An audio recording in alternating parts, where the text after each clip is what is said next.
কাপের মাপে আমি 1.5 কাপ ময়দা নিয়েছি, আর এখানে 1 কাপ সুজি নিয়েছি। সুজিটাকে আগের থেকে জল দিয়ে ভিজিয়ে রেখেছিলাম। এবার এই ময়দা সুজিটাকে ভালো করে মাখবো, আটার মতো মাখবো, আর এর মধ্যে কোনো নুন ব্যবহার করব না আমি।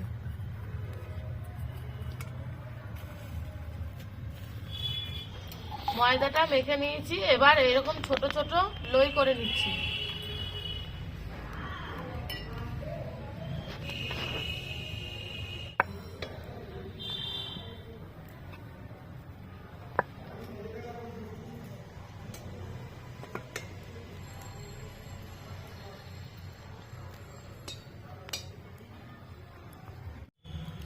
এইরকম ছোট ছোট গোল গোল করে বেলে নিতে হবে।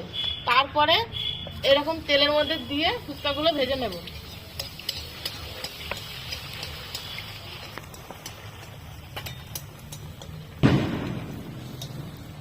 তোমরা যদি মনে করো যে বাড়িতে ফুচকা বানাবে, তাহলে আমাদের ভিডিওটি পুরোটা দেখো। তোমরা খুব সহজেই বাড়িতে ফুচকা বানাতে পারবে। ফুচকা বানানোর জন্য এই বেলাটাই আসল। এটাকে খুব সুন্দর করে বেলতে হয়। যদি বেশি মোটা হয়ে যায় তাহলেও ফুচকা ফুলবে না, আবার যদি বেশি পাতলাও হয়ে যায় তাহলেও ফুলবে না। এখানে তেঁতুল জল দিয়ে গুলে নিয়েছি।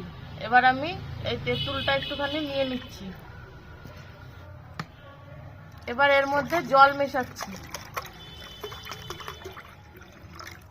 এবার এই তেঁতুলের জলটার মধ্যে আমি কিছু ভাজা মশলা মেশাবো। এখানে ধনে, জিরে আর শুকনো লঙ্কা ভেজে গুঁড়ো করে নিয়েছি।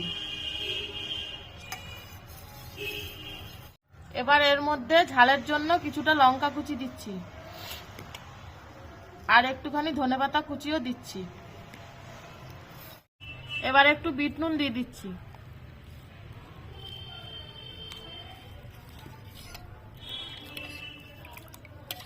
আর সামান্য একটুখানি চিনি দিলাম। সেন্টের জন্য একটুখানি লেবু কুচি দিয়ে দিলাম। আগে থেকে এখানে আলুগুলো সেদ্ধ করে নিয়েছি। এবার এর মধ্যে দেব কিছুটা পরিমাণ পেঁয়াজ কুচি, কাঁচা লঙ্কা কুচি, শসা কুচি, আর দিচ্ছি ধনেপাতা কুচি। এই ভাজা মশলাটাও দিয়ে দিচ্ছি, আর দেব পরিমাণ মতো লবণ দিয়ে ভালো করে সব মেখে নেব।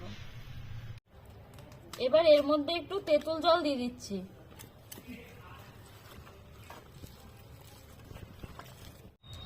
আর একটা অন্যরকম চাটনি বানাবো, তার জন্য নিয়েছি এখানে কিছুটা পরিমাণ তেঁতুলের জল, আর দেব কিছুটা সস, টমেটো সস।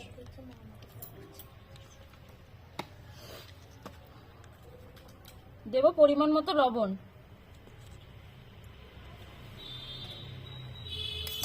ভালো করে গুলিয়ে নেব।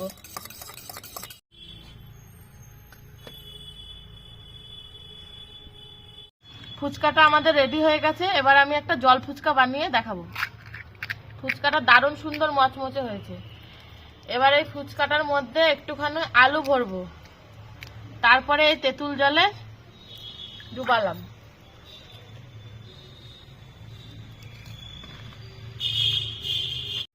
এবার আমি বানাবো একটা দই ফুচকা।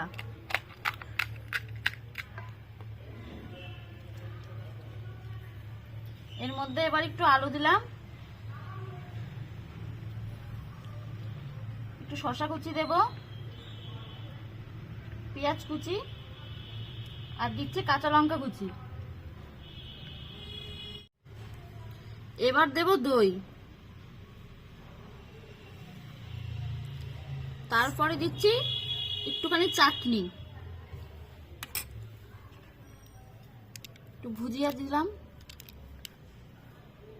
আর লাস্টে দেবো একটু বিট নুন। এবার একটু খেয়ে দেখি যে কেমন হলো। ফুচকাগুলো খুব সুন্দর হয়েছে। তোমরা বাড়িতে এটাকে তাড়াতাড়ি ট্রাই করে ফেলো। আর আমাদের কমেন্টে জানিও যে কেমন লাগলো, আর ভিডিওটি ভালো লাগলে আমাদের চ্যানেলটাকে সাবস্ক্রাইব করে দিও।